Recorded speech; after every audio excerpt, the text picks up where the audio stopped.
Sa pagtakas ko mula sa tunay kong ama, 3 beses kaming nagkasabay sa iisang sasakyan ng isang babae. Akala niya sinusundan ko siya, kaya lumingon siya at pasiga na nagtanong sa akin.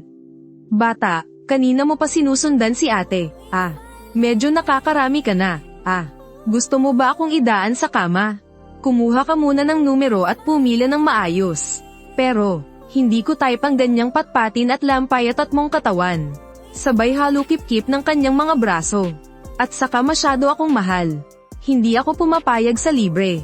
Pagkasabi nito, humakbang ang mahahaba niyang binti, kinuha ang kanyang malita, at tumalikod para bumaba ng sasakyan. Biglang nag-init ang mukha ko at namula, at kusang bamuka ang bibig ko para magpaliwanag. Pero naalala kong hindi nga pala ako nakakapagsalita, kaya hindi ko na ininda ang hiya. Binilisan ko na lang ang paghabol sa kanya, habang ang isang kamay ko ay nakahawak sa laylayan ng damit niya. At ang isang kamay naman ay mabilis na nagtatype sa cellphone, sa sobrang taranta ko ay pinagpawisan na ang dulo ng ilong ko. Itinapat ko ang cellphone sa mukha ni Shen Yuchu nang may nag-aalalang hitsura. Tiningnan ako ng masama ni Shen Yuchu, bago ibinaling ang tingin sa cellphone ko. Hindi ko sinasadyang sundan ka, pareho lang talaga tayo ng pupuntahan. Ako nga pala si Peichuan. Pumunta ako rito para hanapin ang lola ko. Ang pangalan ng lola ko ay Chen Pingping. Dati siyang guro sa elementarya. Nakatira siya sa numero 52, Yang Liu Alley, Furong Street sa bayan ng Danlo. Walang internet ang cellphone ko. Hindi ko alam kung paano pumunta roon. Pwede bang pakituro naman sa akin kung saan banda yon? Sabihin mo lang sa akin ang direksyon, at ako na ang baalang maghanap. Hindi na kita aabalahin pa, parang awa mo na. Saglit na bumalat ang katahimikan na patulak na lang ng dila si Shen Yuchu sa loob ng pisngi niya. Buwisit, nakakamatay talaga ang pagiging assumer. Kahit gaano pa kakapal ang mukha niya, nakaramdam din siya ng matinding hiya sa mga sandaling iyon. Nagkataon lang talaga na iisa sila ng daan, at nagtatanong lang pala ito ng direksyon. Pero umayos nang tayo si Shen Yuchu. Pinasadahan niya ako ng tingin gamit ang maitim at matatalim niyang mga mata. Ang laki-laki mo na. Hindi mo man lang alam ang daan, tapos gusto mo pang hanapin ang lola mo. Kawawa naman ang lola mo sa'yo. Dinig na dinig ko ang pang-iinsulto at pangungot siya sa mga salita niya. Alam kong pinalalabas niyang wala akong kwentang apo, pero wala akong maisagot. Napayuko na lang ako nang maalala ko kung paano sinira ng madrasta ko ang aming pamilya. Kung paano niya sinagasaan at pinatay ang nanay ko. At ang dahilan kung bakit kinupkup pa rin ako ng sarili kong tatay. Ay dahil lang nagmatch ang puso ko kay Shuwei, na may sakit sa puso mula pa pagkabata. Ginawa lang nila akong reserbang lalagyan ng puso. Kung mananatili pa ako sa bahay na iyon, baka isang araw, mamatay na lang ako sa operating table. Kaya tumakas ako para hanapin ang kaisa-isang kapamilya na natitira sa akin. Ang lola ko sana, kupkupin niya ako. Pag-isip ko rito, naramdaman kong biglang nangilid ang luha ko. Unti-unting lumuwag ang mahigpit kong hawak sa laylayan ng damit ni Shen Yuchu hanggang sa tuluyan ko itong binitawan. Sinulyapan lang ni Shen Yuchu ang laylayan ng damit na hinawakan ko, at wala siyang sinabi kahit isang salita. Binitbit niya ang malita niya at tumalikod para umalis. Pero pagkaraan ng ilang hakbang, napansin niyang tahimik sa likuran niya. Wala siyang narinig na mga yabag. Lumingon siya, at madilim ang timpla ng mukha niya. Nakita niya akong nakatayo lang doon sa ilalim ng poste ng ilaw, litong-lito at nag-iisa. Parang pasan ko ang buong daigdig, lutang at awang-awa sa sarili. Hindi pa yata nakakita si Shen Yuchu ng ganitong klaseng lalaking iyakin, kaya naiinis siyang nagsalita. Kung wala rin lang namang silbi ang mga binti mo, putulin mo na lang. Ginawa mo pang palamuti . Bigla akong napatingala, mula sa ilang metrong layo, nakita kong naiinip na tumalikod ulit si Shen Yuchu. Bahagyang napangiti ang mga labi ko. Itinaas ko ang braso ko, at mabilis na pinunasan ang mga mata ko. Namumula pa ang mga mata ko habang patakbong sumunod sa kanya. Habang nakasunod ako kay Shen Yuchu, naisip kong medyo masungit nga siya. Masama ang tabas ng dila, pero nung mga oras na litong-lito ako, sobrang lungkot, at halos maiyak na sa kawalan ng pag-asa, hindi niya ako iniwan. Makalipas ang 20 minuto, nakarating kami. Pagtingala ko, nakita ko ang karatula ng kalye sa ilalim ng malamlam na ilaw ng poste. Yang Liu Alley, nakahinga ako ng maluwag. Sa wakas, malapit na tapos bigla na naman akong kinabahan. Pagkaharap ko mamaya kay Lola, anong sasabihin ko? Pero hindi nga pala ako makapagsalita, iisipin kaya ni Lola na wala akong galang. Kung ita-type ko, mababasa kaya ni Lola ng malinaw ang text sa cellphone ko. Paano kung hindi pa rin niya napapatawad si Mama, at palayasin niya ako? Saan pa ako pupunta? Namumuo na ang mga butil ng pawis sa noo ko. Tumutulo ito sa aking pisngi pababa sa baba, at paisa-isang pumapatak sa dibdib ng t-shirt ko. Sobrang kaba ko nang biglang may narinig akong malakas na boses ng babae. Ate Chu, isang nakasando na babaeng nakulayan ng dilaw ang buhok ang patakbong lumabas mula sa tattoo shop. Nakasunod sa kanya ang isang matabang babae at isang babaeng payatot na parang unggoy. Mukhang mga 17 o 18 taong gulang pa lang sila. Ate Chu, sa wakas nakabalik ka rin. Nako, hindi mo lang alam. Nitong isang linggong wala ka. Araw-araw may pumupuntang customer. Tapos puro kung ano-anong pangit na design ang gusto nilang ipatato. Lalo na yung mga buwisit na lalaking nagpapapansin sa'yo. Ilang beses pabalik-balik sa isang araw. Sabi ng babaeng dilaw ang buhok. Napalingon siya at napansin ako na nakasunod sa likuran ni Shen Yuchu. Biglang nanlaki at kuminang ang mga mata niya. Hala, grabe. Ate Chu, ipinaghanap mo na pala kami ng bayaw. Ang gwapo naman masyado nito. Pucha, bago pa man matapos ng babaeng dilaw ang buhok ang sasabihin niya. May malakas na bumatok sa likod ng ulo niya. Dahil mas matangkad si Shen Yuchu. Tinapak ko ang batok ng babaeng may blonde na buhok gamit ang isang kamay at kinaladkad siya sa isang tabi. Ang dami mong Saturday. Tumabi ka nga dyan. Pagkatapos magsalita, itinaas ko ang binti ko at sinipa siya sa puwit.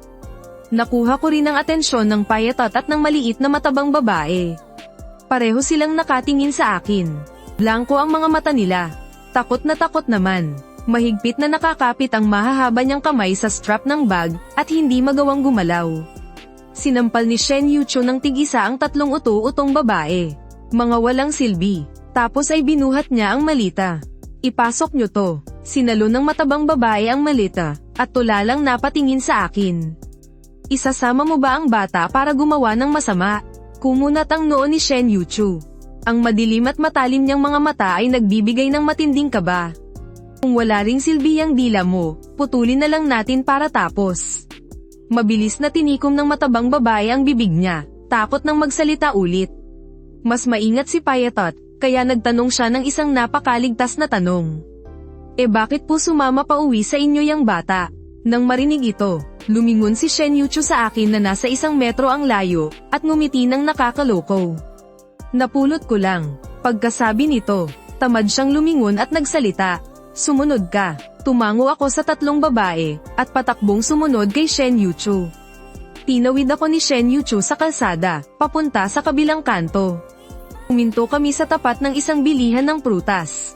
Sumilip muna siya bago pumasok sa loob. At malambing na tumawag, Lola, nasaan ka? May nagnanakaw ng prutas. Hindi ko maintindihan ang nangyayari, kaya nakatagilid ang ulo kong tiningnan ang likuran ni Shen Yuchu. Ang galing din niyang maglamang. Parang parang bula ang pagiging matapang niya kanina. Ilang saglit pa, mula sa pahingahan sa likod ng tindahan, narinig ko. Ang galit na boses ng matanda. Sinong tarantado na naman ba yan? At naglakas loob na manggulo rito. Pero sa kalagitnaan ng pagsasalita, bigla itong napalitan ng tuwa. Aba, itong magandang dalaga na to. Umuwi ka pala, bakit hindi mo sinabi sa lola? Ang gabi na kumain ka na ba? Yumuko si Shen Yuchu at dahan-daang niyakap ang matanda. Hindi pa nga po, sobrang gutom na ako. Ilang araw akong nawala, luto mo na agad ang hinanap-hanap ko. Abot-tay nga ang ngiti ng lola. Hinawakan nito ang kamay niya papunta sa loob. Halika rito. May tira pa ng pakainin ko sina mataba, sakto para mabusog ka. Hinawakan pabalik ni Shen Yuchu ang kamay ng matanda, at marahang ibinaba ang tingin. Ngumiti siya at sinabing, huwag po kayong magmadali. Lola, may inuwi po akong kasama para sa inyo. Tingnan niyo po kung gusto niyo siyang ampunin. Pagkasabi nito, tumabi siya, dahil wala na ang katawan niyang nakaharang. Nagtagpo ang paningin naming dalawa, ako na mausisa sa labas ng pinto, at ang lola na naguguluhan pa sa loob. Pagkakita ko pa lang sa lola ko, Biglang bumalik sa akin ang takot at pang-aapi mula sa bahay ng aking tatay, at ang hirap ng paglalayas. Pati na rin ang kawalan ng pag-asa nang makita ko si mama na nakahandusay sa sarili niyang dugo. Nanghina ang mga tuhod ko. Napaluhod ako sa harapan ni Chen Pingping. Nanginginig ang mga kamay ko habang nagtatype. Basang-basa ang screen. Kakapunas ko lang, pero wala pang isang segundo, may pamatak na namang mga luha. Walang lumalabas na boses mula sa iyak ko. Tahimik lang akong humihikbi at naghahabol ng hininga. Halo-halo ang luha at pawis sa mukha ko. Nanginginig kong iniabot ang cellphone sa harapan ng matanda. Inangat ko ang namamaga kong mga mata, at nagmamakaawang tumingin sa kanya. Tiningnan ito ni Chen Pingping mula sa salamin niya sa mata. May maikling mensahe lang sa screen. Lola, tulungan mo po ako. 5 salita, na bawat isa'y tila lumuluhan ng dugo. Napahagulgol sa sobrang sakit ang matanda, saka ako niyakap at umiyak ng walang patid. Ang lingling ko, bakit hindi mo man lang naisip ang umuwi? Ang anak na pinalaki niya sa loob ng 20 taon, ay nagdusa sa labas ng 1 taon. Hanggang sa huling hininga ay hindi na sila muling nagkita. Habang walang tigil sa pag-ikot ang elisi ng stand fan. Tanging ang tunog ng hagulgol ang maririnig sa maliit na tindahan ng prutas. Nakasandal si Shen Yuchu sa counter. Kumuha siya ng sigarilyo mula sa kanyang bag at sinindihan ito. Humitit siya ng malalim. Saka mariing ibinuga ang usok, na tila inilalabas ang lahat ng bigat na nakadagan sa kanyang dibdib. Napatingin siya sa nakalabas kong batok, kitang-kita ang mga buto ko. Bahagyang kumislat ang gilid ng mga mata niya at biglang nanikip ang kanyang lalamunan. Napakabait na bata, paano siya nagawang apihin ng iba? Naging masyado ba siyang matapang kanina? Hindi lang matapang, naging bastos pa. Napakamot na lang sa ulo si Shen Yuchu. Sana pala hindi na lang ako nagalit. Kung ibang bata lang sana yun, ayos lang eh. Kaso apo pa talaga ni Lola Chen at putik, sa tapat pa nakatira. Araw-araw pa naman silang magkikita. Pinatay ni Shen Yuchu ang sigarilyo niya. Lumapit siya sa matanda, at yumuko para alalayan itong tumayo. Lola, malamig po sa sahig. Tumayo na muna kayo. Maghapon ding bumiyahe ang batang ito. Hayaan niyo muna siyang makapaglinis. Pagkatapos ay lumingon siya sa akin. Tamang-tama namang nagtama ang mga paningin namin, nakita niya ang mapupula at lumuluha kong mga mata. Saglit pa lang siyang umiiyak pero namumula na pati dulo ng ilong niya. Nanikip ulit ang lalamunan niya at biglang lamambat ang kanyang puso. Hinawakan ng mainit at mahigpit niyang kamay ang braso kong parang patpat sa nipis. Tumayo ka na, huwag ka nang lumuhad. Pagkahawak na pagkahawak niya sa braso ko. Bahagyang kumunat ang noo niya. Masyadong payat ang braso na hawak niya. Payat na nakakadurog ng puso na para bang kaunting pisil lang ay mababali na. Bigla na lang pumasok sa isip ni Shen Yuchu, napakabait ng batang ito. Kailangan niyang tumaba kahit kaunti. Chuan, huwag kang matakot. Mula ngayon kay Lola ka natitira. Mahigpit akong hinawakan ng mga kamay niyang kulubat na. Bakas pa rin sa nanginginig niyang boses ang pag-iyak. Kung nasaan ang lola mo, doon ang bahay mo. Sumunod ako sa likod ni Lola. Sa lumalabo kong paningin nakita ko ang nakuba niyang likod. Tumango ako ng mariin. Pagkaakyat naming dalawa, napatingin kay Shen Yuchu ang 3 tulalang babae sa ibaba. Nagtanong si Payatot, Ate Chu, inuwi mo ba yan para maging utusan ni Lola? Kaka-rating lang kasi nilang 3 kaya wala silang alam sa mga nangyari kanina. Ang tangi lang nilang nakita ay sumunod ako kay Lola na inuwi ni Shen Yuchu. Pinandilitan sila ni Shen Yuchu ng matalim. Kumunat ang noo niya. Siya ang nawawalang apo ni Lola. Pare-parehong nagulat ang 3 at nanlaki ang mga mata. Napanganga pa sila. Pagkatapos, bumaling ang madilim na paningin niya sa 3 tulalang babae. Walang emosyon ang mukha niya. Pero mariin siyang nagbanta, huwag niyo siyang aapihin, mga lintek. Lumingon siya kay Blondie, kumunat ang makakapal niyang kilay. Naiinis siyang nagsalita, Cheng Li. Sinunog mo ba papunta sa mga multo yang mga damit mo? Gusto mo bang pumunta pa ako sa impyerno para bawiin yan? Natulala si Blondie. Sinundot ng kasama niyang si Chubby ang tagiliran niya. At pabulong na nagpaalala. Sabi kasi sa'yo, huwag kang kung saan-saan naglalakad ng naka-spaghetti strap lang eh. Sumiganda pa si Payat at may lalaki kasing dumating. Pangit tingnan. Puno ng pagtataka ang mukha ni Blondie. Teka lang, halos buong summer na siyang papresko ah. Dumating lang yung lalaking yun na walan na siya ng karapatang pumili ng isusuot. Gusto sana niyang ipaglaban ang karapatan niya pero pag-angat ng tingin niya, sinalubong siya ng matatalim na tingin ni Shen Yuchu. Suko na agad ako, boss. Mali na po ako. Matapos ma-discharge sa militar si Shen Yuchu at bumalik sa Danla 3 taon na ang nakalipas. Nagbukas siya ng isang tattoo shop. Palaging maganda ang negosyo niya. Ang biyaheng ito pa Yancheng ay para lang sa isang malaking project na 5 digits ang bayad. Ang 3 tauhan niya na ito, pasang-awa lang nakatapos ng high school. Bago pa siya dumating, kilala ang mga ito bilang mga pasaway sa bayan. Pero matapos niya silang patinuin, naging maamo pa sila sa kuting. Ngayon, pagdating sa pag-aaral ng pagtatato sa kanya, pwede na rin silang ipagmalaki. Balang araw, kaya na nilang buhayin ang sarili nila gamit ang sarili nilang kakayahan. Tungkol naman sa buhay niya bago siya lumabas sa militar. Halos walang nakakaalam dito sa maliit na bayan. Pero dahil dating sundalo, walang sino man sa bayan ang naglalakas loob na bangguin siya. Mula sa itaas, narinig ang mahihinang pag-uusap, at ang tunog ng pagbukas at pagsara ng pinto. Pinakinggan ito ni Shen Yuchu. Habang malalim ang iniisip, tapos napatingin kay Blondie. Kinilabutan ang buong katawan ni Chen Li dahil sa nanlilisik at tumatagos na tingin sa kanya. Kaya sunod-sunod siyang nagmakaawa. Ate Chu, mali na po talaga ako. Babalik na po ako ngayon din para magsuot ng jacket. Kapag nagsuot pa ulit ako ng spaghetti strap, ibaon mo na ang ulo ko sa tiyan ko. Humiram ka ng 2 pares ng damit sa boyfriend mo at dalhin mo rito. Yung bago, ang malamig niyang utos. Blanko ang ekspresyon ng mukha niya. Habang nagsasalita, bakas sa buong pagkatao niya ang isang nakakapanindig balahibong autoridad na susundin mo talaga. Pero medyo kakaiba ang sinabi niya ha. Mahinang dumpensa si Blondie. Ate Chu, hindi ko po trip magsuot ng damit panlalaki. Si Shen Yuchu ay napasimangot at suminghal. Tinaas ang mahabang binti, at sinipa ang binti ni Blondie. Leche, kahit gusto mo pang suotin, masakit sa mata ko no. Nanginig ang mga balikat ni Napayat at Chubby sa kakatawa sa tabi. Nagtaka si Blondie, hindi ba't pinapasuot mo ako ng panlalaki? Para saan? Hindi pa siya natatapos magsalita nang biglang kuminang ang mga mata niya. Bigla siyang napatingin sa itaas at agad na naintindihan ang gusto nitong mangyari. Bigyan niyo po ako ng 10 minuto.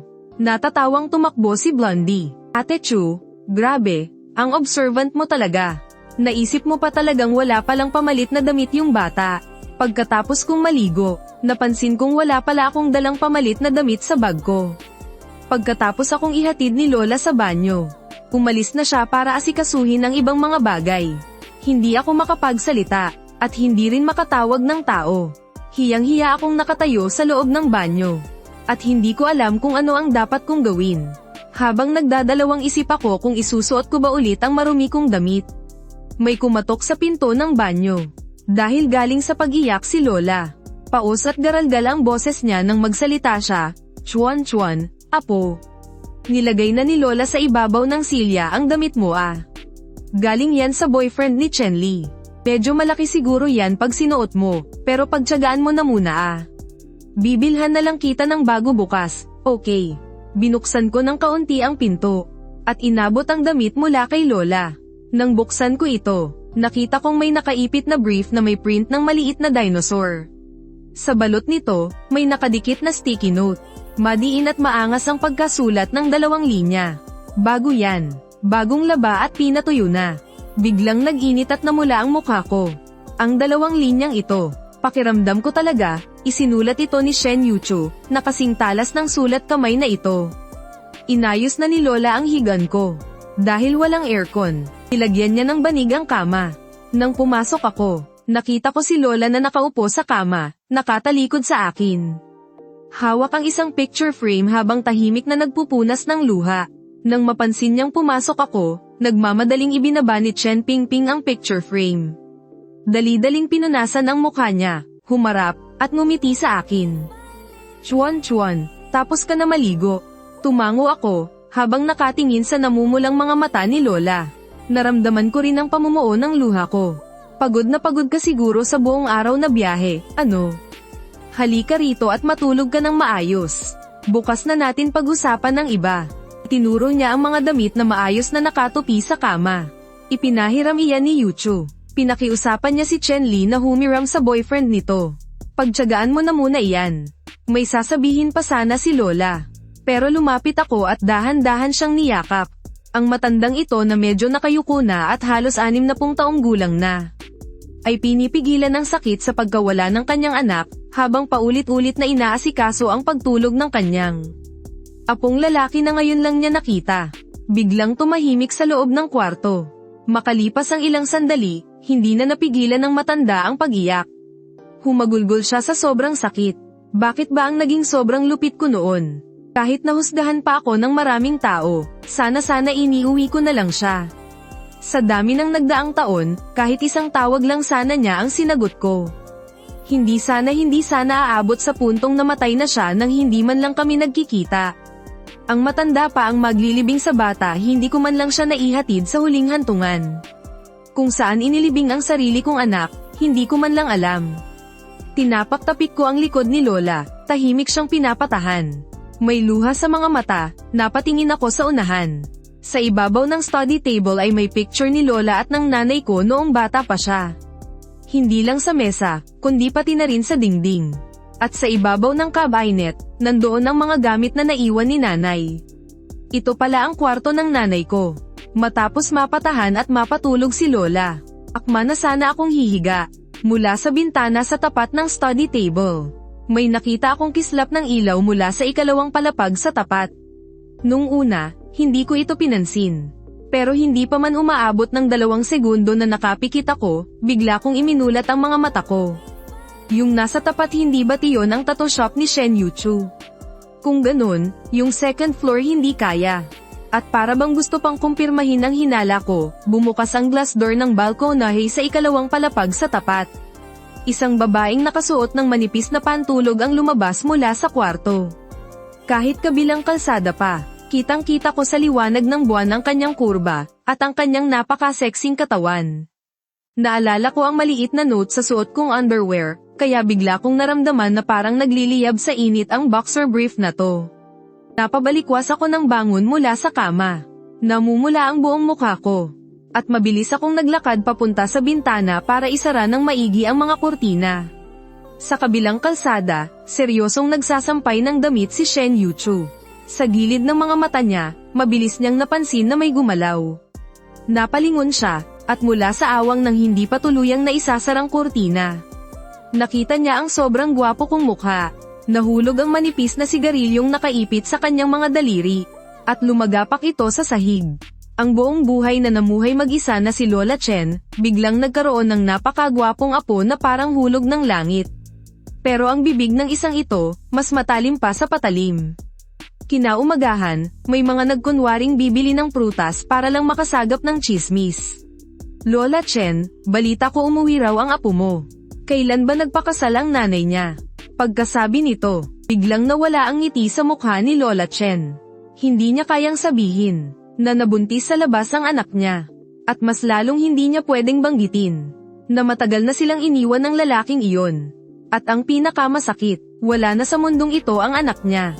Pero dahil walang makuhang sagot ang tsismosang iyon, nagsimula itong gumawa ng malisyosong kwento. Hala, may nangyari bang masama? Pagkabigkas niya nito, nakarinig sila ng mga yabag mula sa hagdan. Isang binatilyong nakaputing polo ang lumabas. Natahimik ang lahat, ang puti ng balat niya. Tuwid na tuwid ang mga binti, at napakaliit ng mukha. Ang mga mata niyang parang USA ay nakatingin ng may kaba at takot. Natulala ang tsismosang Alice sa nakita niya. Agad na lumapit ang matandang si Chen para salubungin siya, na punong-puno ng pagmamahal ang mga mata. Chuan, kasya ba sa'yo ang damit? Pero sa sumunod na segundo, kinuha ng lalaking ito ang kanyang cellphone. At nag-type sa screen ng, tamang-tama lang po. Salamat po, Lola. Yun pala, ang ganito kagwapong lalaki, ay hindi pala nakakapagsalita. Nang makabawi siya sa gulat, lumapit siya at panay agad ang papuri rito. Nako, kamukha mo talaga ang mama mo. Kaya naman, hindi malaman ng munting gwapo nating si Pei Chuan ang gagawin dahil sa mga papuri.